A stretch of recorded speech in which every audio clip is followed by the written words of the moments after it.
Without any further ado, let's move on to our session on quality engineer for the modern world.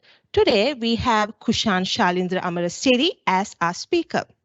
To talk a little bit of Kushan, he's been assisting the QA community as a social worker by sharing his knowledge and 10 plus years of experience gained in the IT industry, playing multiple roles in software development, system engineering, technical writing, as well as quality engineering.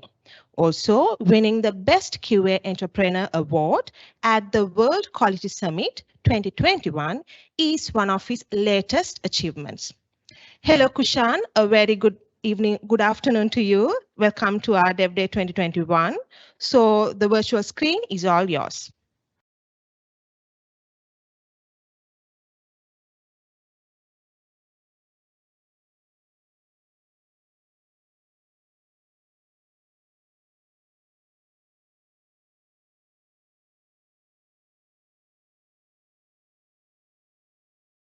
Thanks, Shama. So welcome to Dev Day 2021. So I am Kushan from Accenture Incorporated. So currently working as a technical specialist in QA and contributing to the community, the QA community globally. So today I'm going to talk about quality engineer for the modern world. Okay. So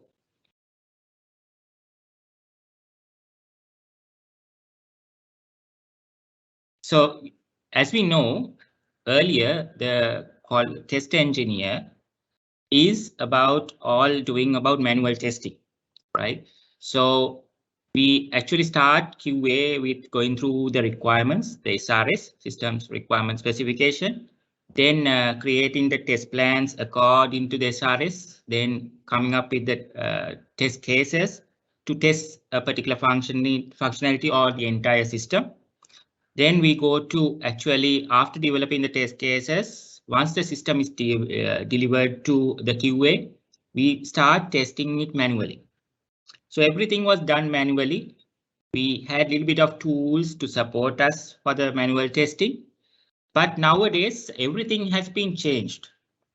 Okay, so in the modern world, we actually, as a tester or a test professional, we have to actually look into more technical oriented person.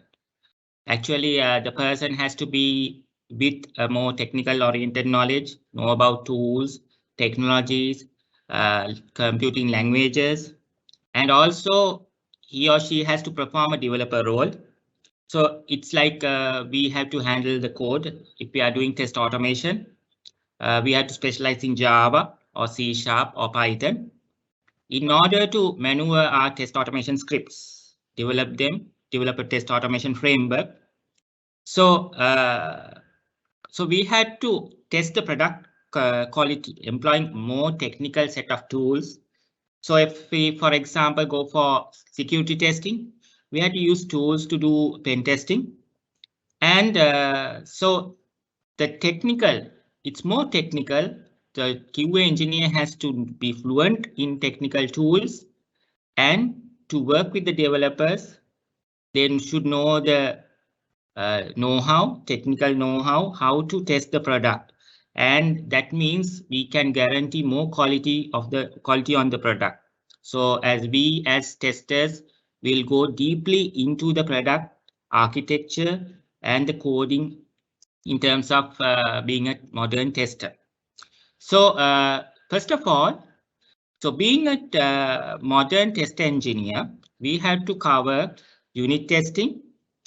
Certain organizations want QAs to practice unit testing rather than development team, and also go on test automation to test the functional aspect of the system or the software that we are going to deliver.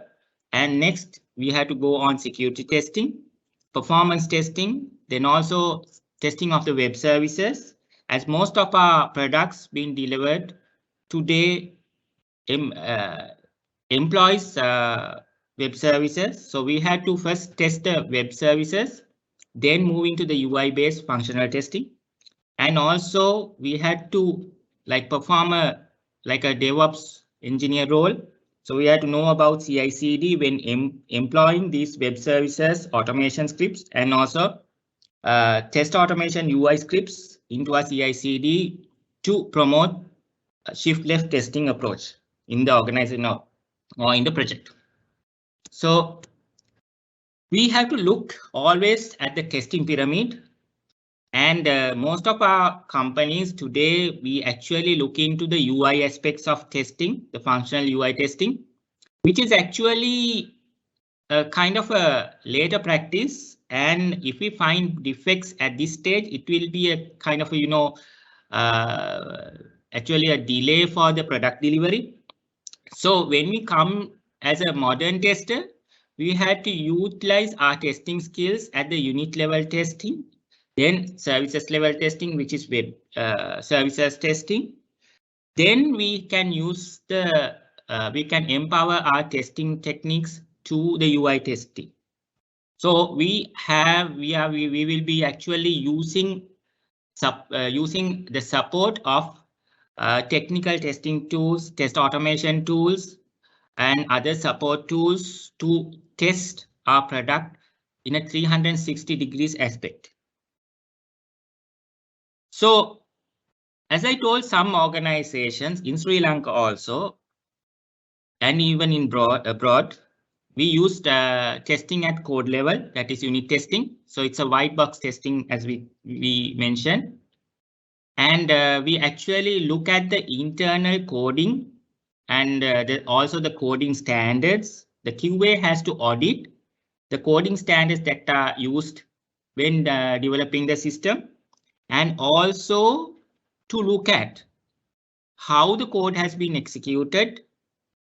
And the QA engineer should look at the statement coverage. That means at a given time, we should be able to execute all the statements and see the required output has been generated, and also look into the branches and decision coverage. That means loops and the if statements that are used in the code. We should ensure that the necessary branching has been done in the code when we execute certain inputs, and the desired output has been received. Okay, so we can use NUnit. If we are using .NET, we can use Python PyUnit, CPP unit for C++, HTML unit for web-based solutions. So the QA in the modern world should know about unit testing, because we don't know when we go to an organization, they might start practicing QA from the unit testing stage. So next comes, once we do unit testing, then the code will be deployed as a web service, and the QA will have to go and test the web services. So the specifications will be laid out. So we have to develop our web services, test automation scripts, or if we are doing manual testing using Postman, which is a industry-wide use tool, and to check whether the web services that are developed and delivered gives the correct outcome, which is according to the requirements given in the product specification. So here we may have to do positive testing plus negative testing, whether the particular validations are done. And we can use tools like Postman, and Newman is also a Postman automation plugin that we can execute Postman manual scripts in an automation environment, and also to integrate into a CI/CD solution. And also we can use SOAP UI. Apart from that, the most widely used automation tools that we see are Rest Assured and UniRest. So we can automate our web services, regression scripts, or the smoke test, and enhance the execution with the integration of CI/CD environment. So REST Sharp is the .NET equivalent of REST Assured. If you guys are really interested to, engage on web services testing and learning, and also request, which is the module mainly used for web services automation in Python. So the modern QA has to go through this cycle and should be, we should learn about this when we are going to face the modern systems development, software development world, in order to be a good gatekeeper as a QA to stop certain issues being injected to the production when your organization or projects solution is being given to the customers. Then also automation. Everyone nowadays loves to learn automation because it's an industry demand, because automation gives a lot of positive things, but if it's properly put. So most of the long-term projects and projects or organizations which develops solutions has large regression packs.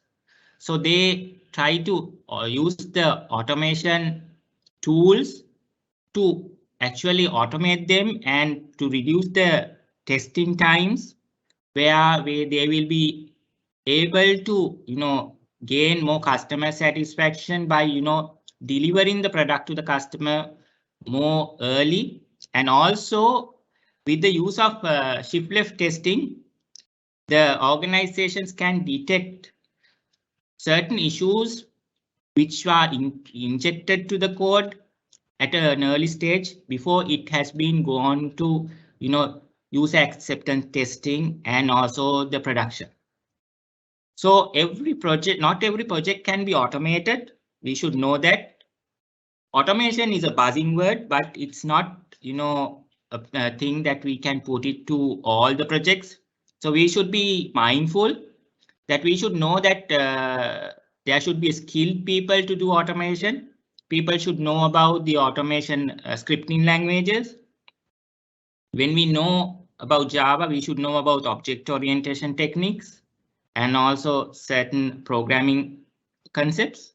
And also we should be fluent enough to know about the test automation tool or the API like Selenium to create a framework which we can actually utilize in the organization itself or in the computing project itself. So when we talk about test automation, certain people always think about Selenium because Selenium is kind of an open source and it's like 70% of the global community utilizes Selenium. But every project is not Selenium based test automation. We cannot utilize Selenium for every, automating every solution.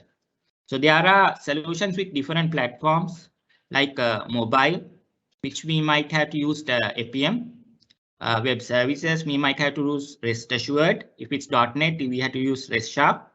And also when it comes to a desktop test automation, we have to use Windows application driver or Playwright, Windows application driver or Playwright to automate them.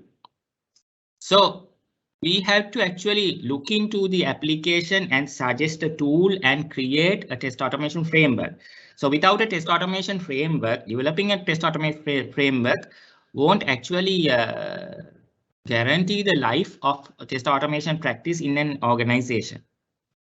So the people who are utilizing this, say the quality engineering professional people, should actually be fluent in all these tools, the array of tools.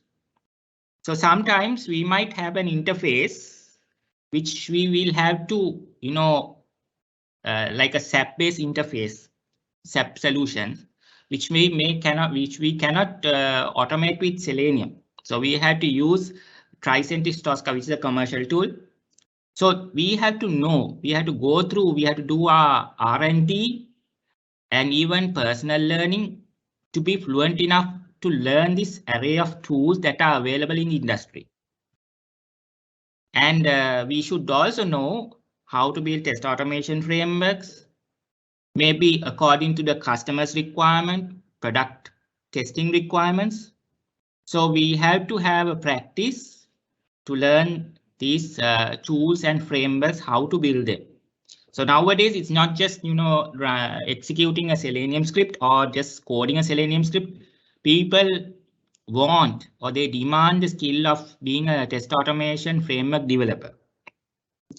So we have to not only learning these testing tools, we have to learn the infrastructural tools like GitHub, because we will be actually working in a multiple people with multiple automation backgrounds, and there will be a lot of people working in this test automation project. So we cannot just store our code in a local machine and execute there. So it's more challenging these days. So we might have to collaborate with a lot of people in the project. So we had to have a proper version control, branching strategies. When we are having this test automation practice moving on in a project or in an organization. And final end result should be that we should integrate this with the CI/CD solution, because to gain more positive ROI, where we can do a lot of shift left testing approach with the use of test automation. So just putting up coding is not the main thing. So we had to have proper documentation standards in terms of base coding standards, then test automation based standards. When we are coding in a particular framework also, we should know how we should script them, what are the utility, what are the functions that we can use within the framework. So all these things should be documented well, and also it should be communicated within the team. So not just automation is about functional testing. So if we do automation, and also if we do manual testing of new areas, we can't guarantee that the product will be defect free. So security testing is another aspect that a modern tester should learn. So when you are learning, security testing is another specialized area, highly demanded. So you had to actually go through, first of all, when you are going through security testing learning, or if you are doing security testing, you have to know about 10 OWASP security testing recommendations. So every 4 years time, 3 years time, this changes. So you have to go to the OWASP site and see what are the top 10 areas that a modern tester should test when they're testing on security testing. So we had to look at, because all the applications that we use, billing systems, aircraft booking systems, everything has sensitive data, financial data of a customer. So we should make sure that those are securely stored and transported when we are using the application. So that is a task of a security tester or a modern QA engineer who is engaged upon security testing. So we had to look at how the product architecture is happening, like firewalls, how the SLA, whether the SSL is invoked. So all these things, and whether the failover testing is done. Say, for example, if you are handling a stock exchange mechanism, what happens? The primary side goes down, and whether there is a secondary side to come up. So whether the details, the information which are in the primary site is available online at that precise time when the secondary site comes up. So we have to do a set of failover testing. So to test security in an application, we can use SonarQube, Set Attack Proxy, Burp Proxy. These are kind of popular tools within the industry. So these are the 10 OWASP threats. 2017, it was a different bunch of threats that they have analyzed and made it prioritize them. But in 2021, this has been changed. So we had to actually, if we are doing security testing, we had to go through them. We had to go through the OWASP site and get the necessary recommendations before starting security testing. So I will go through some of the OWASP 10 threats, broken access control. Okay, so we have to make sure that we have particular roles given to the user. If a customer is given admin role, then he can do a lot of mess in the solution. So we have to have proper access control within the solution when people are accessing the system. Cryptographic failures are where when we store sensitive information, customer data, financial data, are they stored encrypted in the databases? Are they transported encrypted using within the two systems or within the users? Can a third party, intercept them? So you have to check all these things to guarantee the security.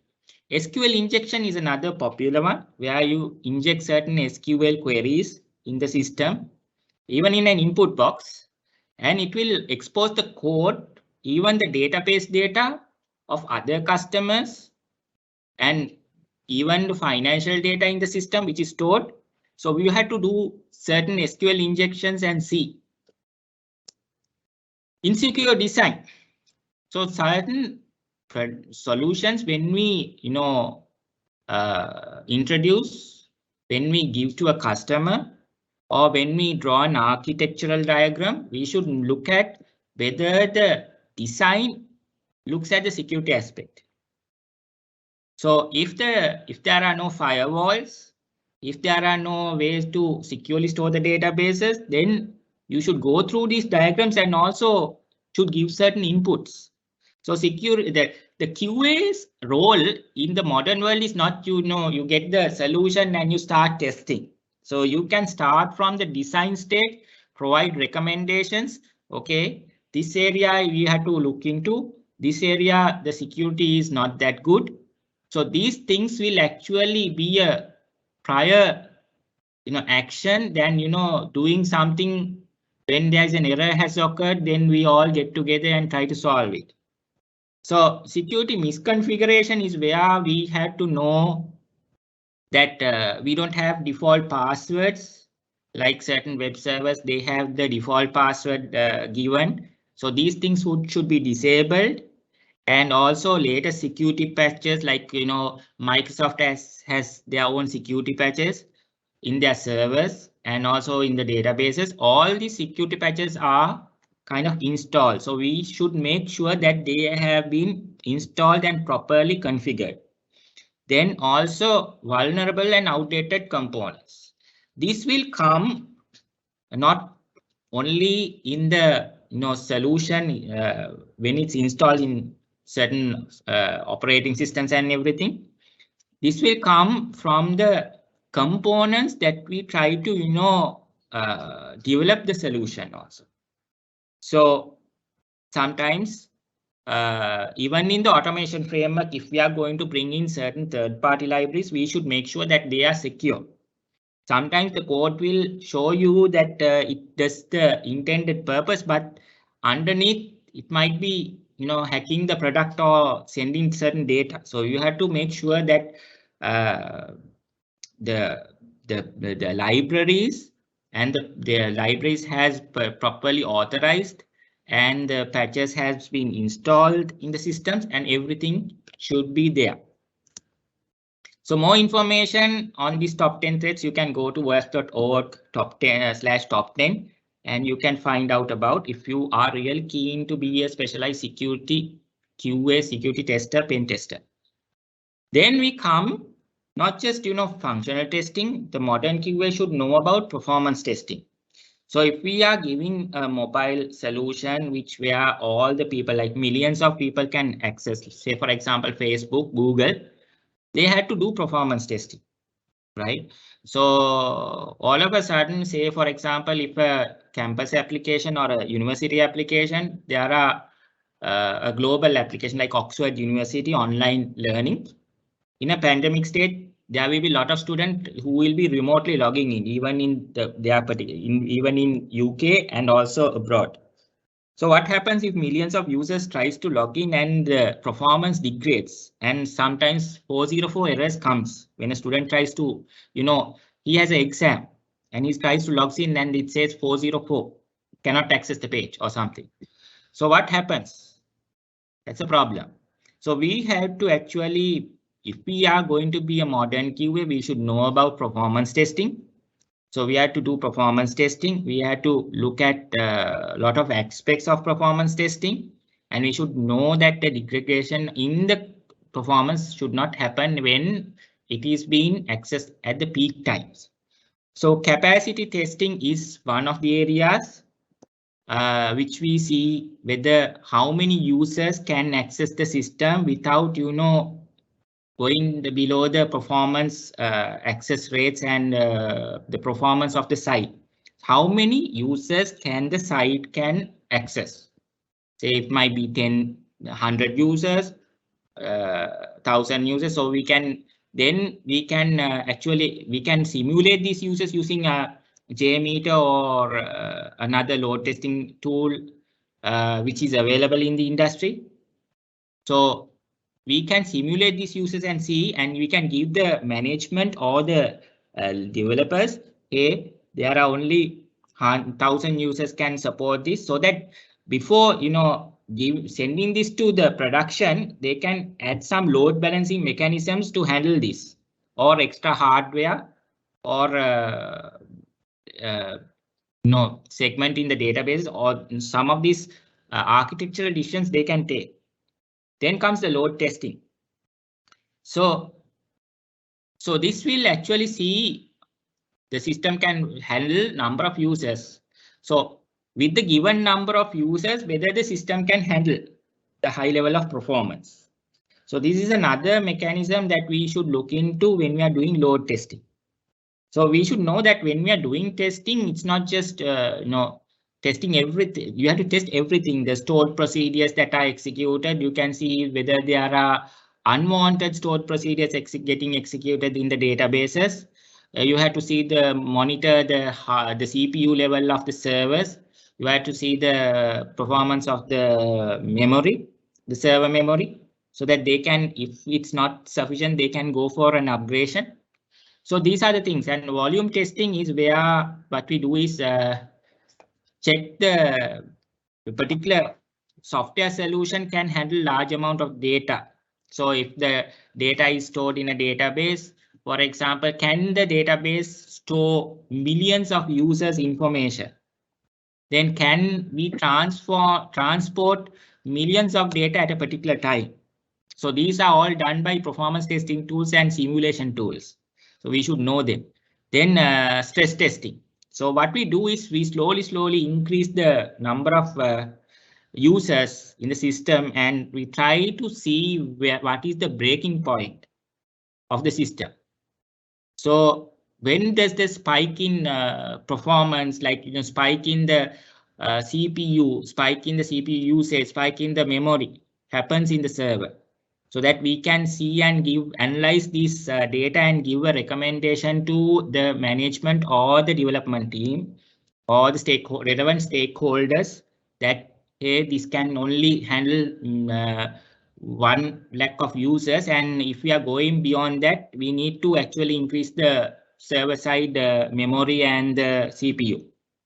So soak testing is another thing where we try to continuously send traffic at a particular time and see whether it will continuously handle like 1 hour, 2 hours, 3 hours, the same momentum of data injection and the number of users, whether the system can tolerate that. So these are some kind of, performance testing things that we have to know. So nowadays, in globally, a QA should actually specialize in not just manual testing. It's about, all around person. Okay, if you're an all around person, you can perform better in the industry, right? But if you concentrate on a particular small segment, and if you don't develop your skills, you are stagnated. So the demands are increasing in the development industry. So you can see that we always try to detect issues at the early stages.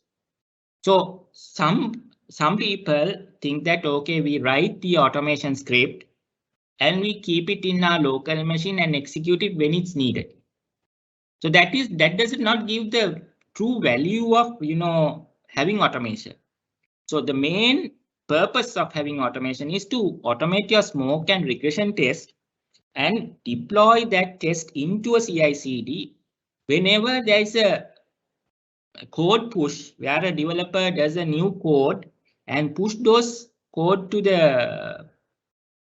version control. It should trigger a build, and along with the unit test, the automation web services and the UI testing should start executing so that we can analyze that particular code segment will create issues rather than doing these things later in the development phase. So that's about shift left testing. So as a modern QA, we had to know about CI/CD, how to integrate our test automation scripts, how to create our build pipelines. So that's all about, this is an all around DevOps approach. So we had to learn about Jenkins, which is the most popular CI/CD tool. And also we have to learn about other tools. We can't guarantee that every company in this global community will use Jenkins. So whatever you all can do is you can download certain CI solutions and try to integrate your automation framework with it. It's a personal learning that you can do. Circle CI is another one, TeamCity, Bamboo, then Azure DevOps. So all these things are CI/CD solutions that you can try out. So that's how you have to be in the modern world. So as I told, QA is not just doing functional testing. It's more towards it. The QA has to know about agile practice, Scrum, and also the QA has to know about test automation tools, web services testing tools, performance testing, security testing, how we can actually utilize other support tools like Fiddler, which is a great HTTP web solution debugging tool, which we can analyze certain background messages that are triggering, which are not shown in the UI. You can do throttling and see, you can reduce the bandwidth through Fiddler and see how the site behaves in certain network bandwidths also. That also is a good tool. So you have to utilize this background, supportive tools also to do certain stuff. So it's QA is like it's not just, learning one tool and staying. It's like a continuous learning process. That's what I also did in my career. So we had to learn about the tool stack.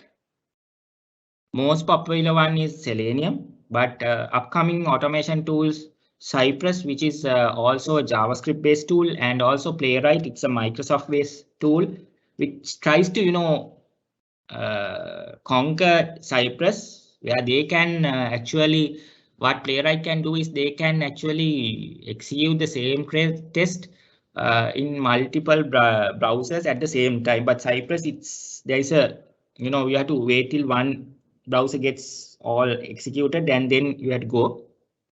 And also Tricent is Tosca, which is also a commercial tool, which is used to automate multiple platforms like SAP solutions, Windows based solutions. Everything is there. It's not just code. It's a codeless automation tool, but there are more towards it, which will actually accelerate the automation practice. So you have to know about Postman, rest assured, Z-attack proxy. If you are going to learn actually security testing, and it's not just learning the UI, the features that are provided in the UI of Z-attack proxy. So the QA next level is that you try to integrate this Z-attack proxy into your automation framework, and you can have your regression scripts executing them. So you should know how to integrate these APIs into your test automation framework to extend its functionality. That is what is expected in the organization. You don't know, sometimes people today think that, okay, Selenium, we have to actually automate the regression scripts and it is just a web UI application. What happens if you get a web UI application which generates PDF? But if you have a limited knowledge, you will say, no, this cannot be automated, but it can be automated. Where even in Java, you can use Apache PDF box and you can do the validation and verification of images and the text in the PDF that is generated. Even QR codes. So you can use Xing API and do automation of it. You can integrate it to Selenium. So there are a lot of things. Neoload, you have to know about JMeter, robot framework, which has a lot of libraries. Actually, you can automate, Linux-based non-GUI applications. So robot framework has a lot of libraries. If you go to the robot framework site, it's a keyword driven, but it has a lot of libraries you can integrate and do more, wider environmental, platforms, automate wider platform applications. So you can do that, protracted. Okay, so these are the tools that are available. So these things won't stay. There are more tools coming up. Some of them will be get outdated. So you have to be continuously, doing R&D as a QA engineer if you want to climb up your career ladder. So that is what is needed as a modern QA engineer, and then scripting languages. So knowing Java is not the main thing.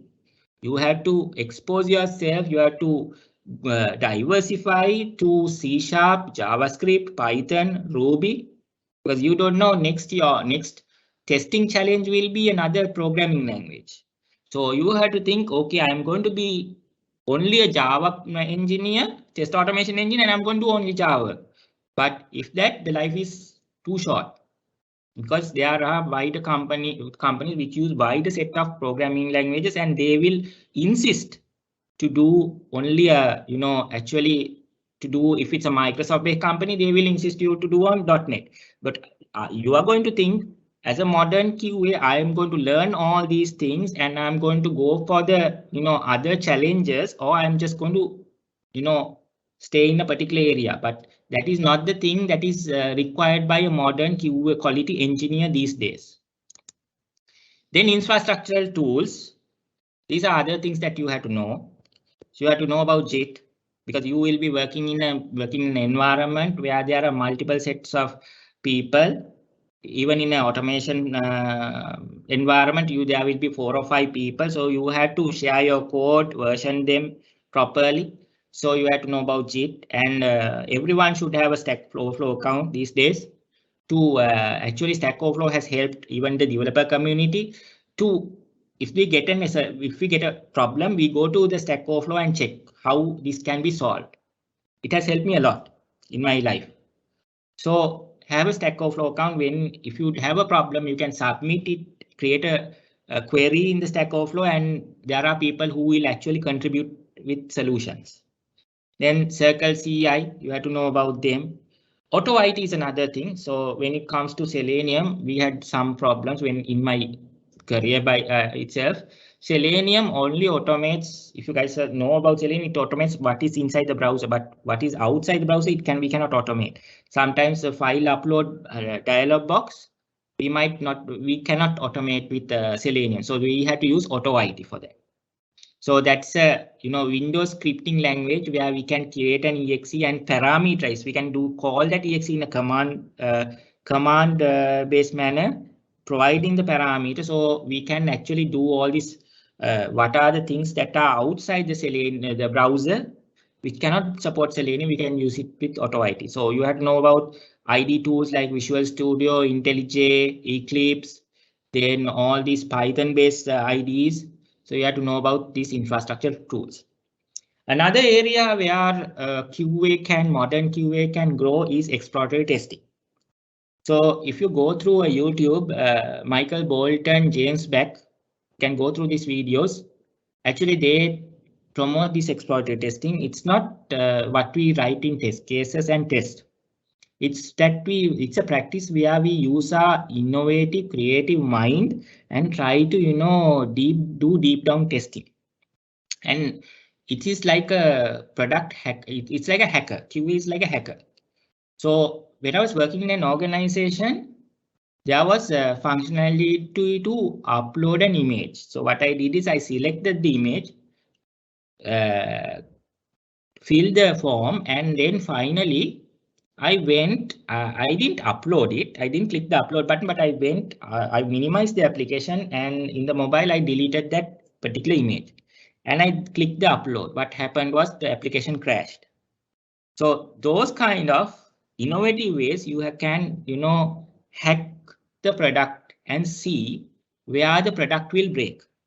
More you will hack the product and find these defects and solving will create a more stable quality product to the customer. That's the main vision that a QA should have. I will try to minimize the issues that are coming when my baby, that's the product that you are testing, goes to the production. But if you are not doing what is required this day as a modern QA engineer, when the ship is going when we put the ship on the sea, soon it will sink. So you have to make sure when we expose the product, even in the security level testing, a hacker can't go and, open a back door or refrain the product or hack the product and refrain the product to continue its functionality in production. So you have to think more out of the box when you are becoming a tester or a modern QA engineer. So what should I do more? You had to read a lot and you have to do a lot of R&D. It's like 8 hours work does not make you a good modern tester. I'm not telling that companies are not engaging in new technologies. They are. But if you want to enhance your demand as a modern tester, you have to do a lot of personal learning, which has helped me a lot to learn a lot of things because every day I learn and I share with others in the community. That's how I have developed. It's not keeping myself. So you have to learn, do R&D, experiment, new tools that are there, use the internet extensively, and also try to integrate new things and see how we can extend our knowledge and the capability of tools. And also try to talk in these conferences, which will actually help you to improve your knowledge, share your knowledge also, and also work on these tech talk events which are happening in your industry, in the industry itself, or in your organization, which will actually enhance your steps to be a global modern QA. That's it from my end for the presentation. Yes, thank you, Kushan. So we'll go ahead and take some time for the questions now. We have what is the use of mocks and component testing? Well, actually, mocks will help you to, when it goes to production, we actually, some companies, when we are going to test on actual, say, for example, solutions like data, customer data, if it's a communication or customer sensitive stuff, if we are sending, we actually test the web service, not the endpoint, real endpoint. So we can create mocks for those things, and mocking the same the system that we are going to hit the endpoint, we can mock it and test, because we are going to test only uh, the functionality of the web service, not the endpoint. So those are that is why we are having these mocks. All right. So next we have, can you elaborate a little bit about value of contract testing? Contract testing is where we have a contract. Okay, it's like a web service. Okay, so we actually have a kind of say we have these particular requirements. Say, for example, a web service going to access another web service. So we actually go to these contracts and actually test what is there that is expected in our web service to, contact with another web service. That is called contract testing. All right. Then next we have what will be the trend of future QA engineers? Well, some people say that the automation is going to get, people will not do manual testing. So there is a norm going on, which I'm not agreeing. Some people say automation will replace manual testing. That is not going to happen for now, unless there is a kind of a AI bot which will actually mimic the human pattern of thinking. It's not achieved yet. But for my thinking, manual testing is going to stay. But to make people's life easy, testers' life easy, there will be automation actually going on.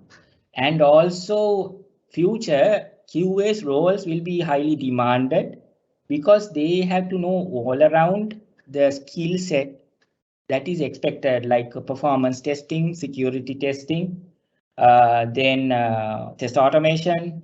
Then sometimes the QA has to go and develop the build pipeline and implement it so that it's not just okay, I have this SRS, I am going to test on that. Okay, I have this regression test, I am going to use Selenium and automate, because it's highly challenging. It's like it's diversified. So you have a lot of programming languages. You cannot say that I know only Selenium, Java, and you cannot go to an organization with this Microsoft, if it's a Microsoft partner, no, they won't allow you to do it. So then there are other companies which will demand you to know Cypress. Okay. So then that will be a problem if you only know Selenium Java. Sometimes the pay scales might increase for a Cypress test automation engineer. But then you have to think about, okay, do I go to my next steps, improve myself, or do I going to stagnate myself? That's the main thing. So the future of the QA is more engineering, more technical. You have to come up with solutions. You have to tell the stakeholders, hey, what about this area? We are not testing this area. We can use this tool and test it. So they are not going to tell us what is the area that we have to test. Even the development team is not going to tell us what is the area we are going to test, what are the tools. We have to come up with the areas that we want to test, and we have to tell, hey, this part is you are not going to look into. What about single sign-on? Okay, this is an important thing. And how to test it? How to test it with automation? How to test with other tools? So you have to be, if you are a QA engineer, you have to know about these things. That's why a lot of reading is needed, and R&D matters a lot. So that is how a future QA engineer should know, should be. Okay. Yeah. Okay. Right. So next we have how QA engineer should prepare them to test IoT devices. Okay. So the main part of IoT devices are web services. So the QA engineer should actually know about web services testing, because IoT devices communicate with the server and the solution through web services. So number one, the QA engineer should take this interface into the web services which will be interfaced with these IoT devices, and to test them separately using well, if you are going for manual, you can use Postman, but you can automate them and use rest assured or S sharp if you are doing Java or .NET, and to test the functionality with this device. And also we should remind that everything comes there. Say for example, the security wise, the web services security, also the IoT devices, if they are going to communicate, and if for example in my house I have a washing machine which will wash clothes. Okay, so this I normally watch this detective series. There are hackers who will, if they can get hold of my device or something, they can actually control even my laptop. They can remotely on my camera. Okay, so security testing is also utmost important thing when you are doing IoT, right? Then the performance testing comes, right? What happens if there is a fleet of thousands of trucks which uses this IoT device? What happens if these thousands of trucks, the fleet gives continuous data communication, the location and everything?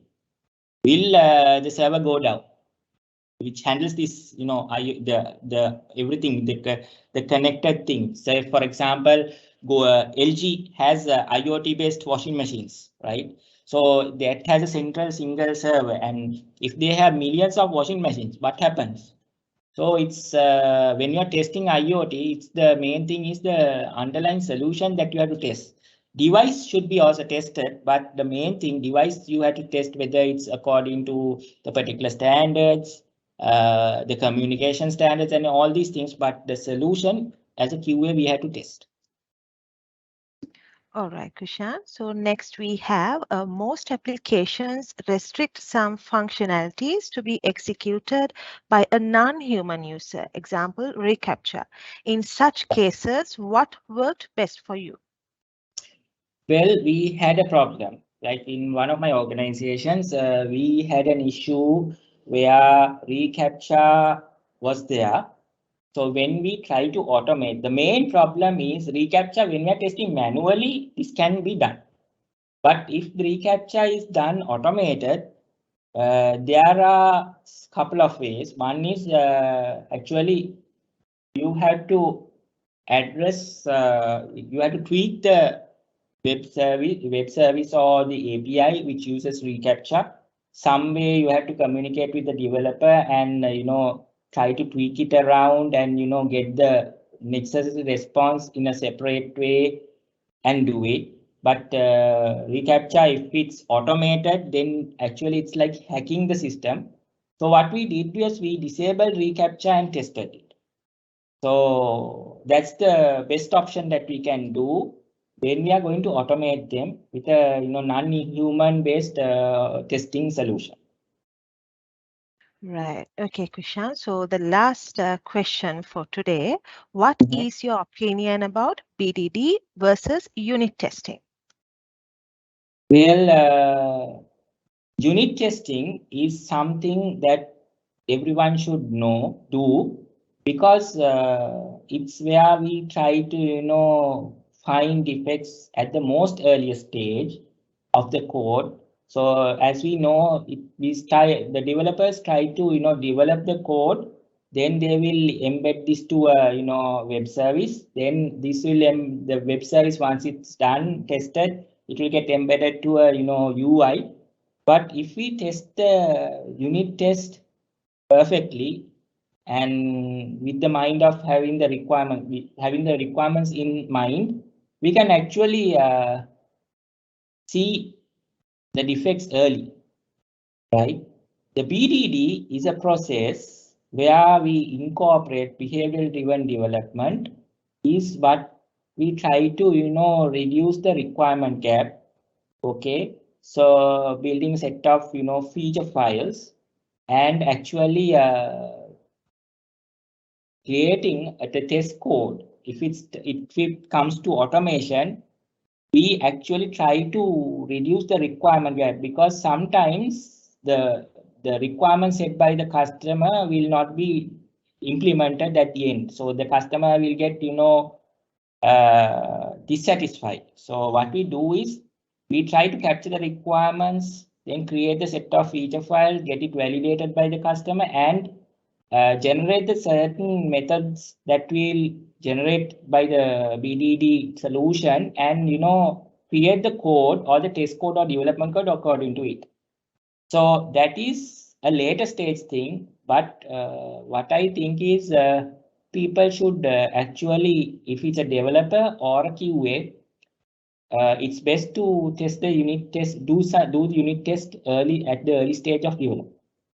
That will stop most of the worst nightmares happening when the product goes to production. That's it.